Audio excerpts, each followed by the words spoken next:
If your tracks feel static or lifeless, you're probably not automating enough or in the right way. Today we're talking about 3 automation rules that I use to make my sound design and tracks more energetic and more dynamic. So these 3 rules can actually be applied to sound design, arrangement, and different parts of the music production process. In short, the 3 principles we're talking about today are bold contrast, subtlety, and unpredictability.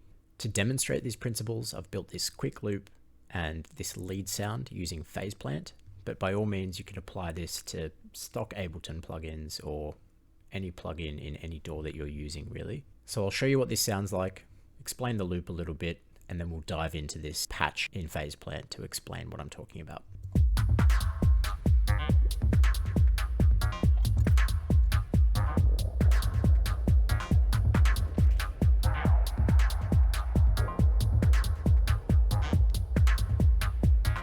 That loop is just made of some percussion sounds, kicks, hats, percussion, that kind of thing, and then this lead sound that I've designed with phase plant. That's going to some send effects, reverb, delay, but also to this stereo tool that I've built.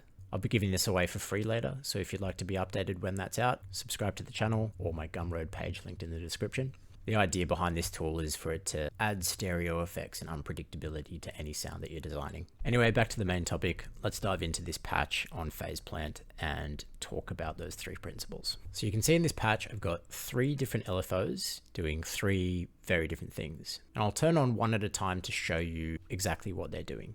So LFO 1 is related to the first principle I mentioned, bold contrast. You can see that this LFO is clocked to the tempo of our DAW, and it's repeating itself in a short period of time.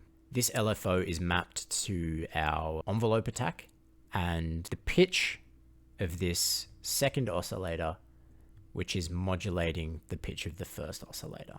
I'll show you what the sound sounds like without this, and then what it sounds like after this. And I've turned off this effect that I just mentioned to show you what it sounds like when it's raw and unchanged.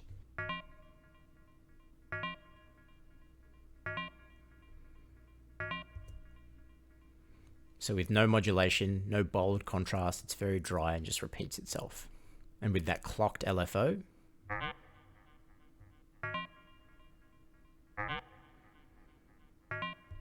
changes the sound dramatically over a short period of time and complicates the pattern a little bit. This means the sound is repeating itself less often and adds a little bit of detail and variance over time. But what we want to do is layer different types of complexity to our sound design. So let's move on to our second principle, subtlety.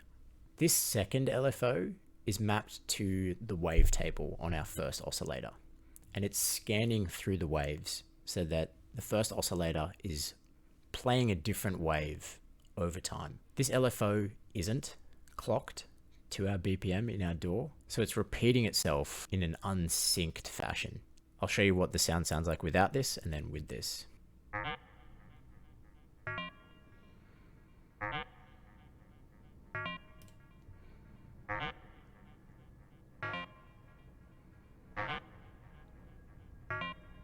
So you can see how that changes the sound subtly over time, and because it's unclocked, it's adding more subtle changes to the pattern as well over time. And finally, the last principle, unpredictability. To demonstrate this, I've created a random LFO and I've mapped this to the filter cutoff for this sound, creating random filter changes that never repeat themselves. So the sound remains the same, but it's evolving constantly. These kinds of unpredictable changes are really important in the context of an entire track, where you might have a sound playing for 4 or 5 minutes at a time, and you need to ensure that that sound doesn't sound static and dry. So without these unpredictable changes, you get a little bit of subtle change, but the randomness and unpredictability adds to that evolving dynamic feel of the sound.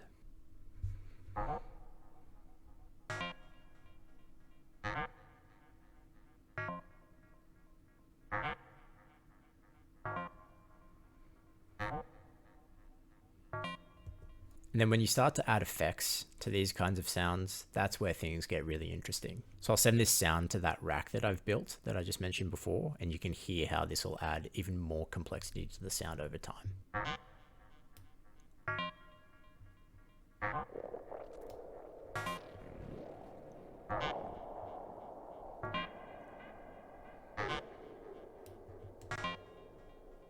So I hope that's given you some ideas on how you can make your sound design more interesting with different kinds of automation. Like I said at the start of the video, this principle can be applied to lots of different things, including arrangement.